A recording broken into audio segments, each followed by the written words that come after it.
perte d'un époux ne va point sans soupir. On fait beaucoup de bruit. Et puis on se console. Sur les ailes du temps, la tristesse s'envole. Le temps ramène les plaisirs. Entre la veuve d'une année et la veuve d'une journée, la différence est grande. On ne croirait jamais que ce fût la même personne. L'une fait fuir les gens et l'autre a mis l'attrait. Au soupir, vrai ou faux, celle-là s'abandonne. C'est toujours même note, pareil entretien. On dit qu'on est inconsolable, on le dit, mais il n'en est rien. Comme on verra par cette fable, ou plutôt par la vérité. L'époux d'une jeune beauté partait pour l'autre monde. À ses côtés, sa femme lui criait « Attends-moi, je te suis, et mon âme, aussi bien que la tienne, est prête à s'envoler !» Le mari fit seul le voyage. La belle avait un père, homme prudent et sage. Il laissa le torrent couler.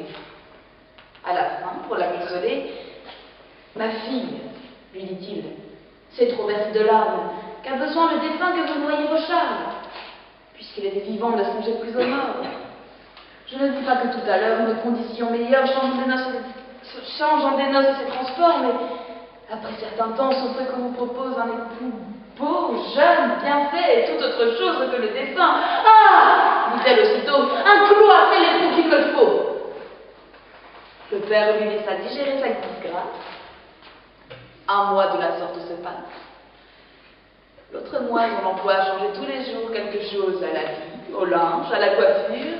Le deuil enfin sert de parure, en attendant d'autres atours. Toute la bande des amours revient au colombier. Les jeux, les rires, la danse ont aussi leur tour à la fin. On se plonge soir et matin dans la fontaine de jouvence. Le père ne craint plus ses défunts tant chéris. Mais, comme il ne parlait de rien à notre belle, « Où donc est le jeune mari que vous m'avez promis ?» dit-elle.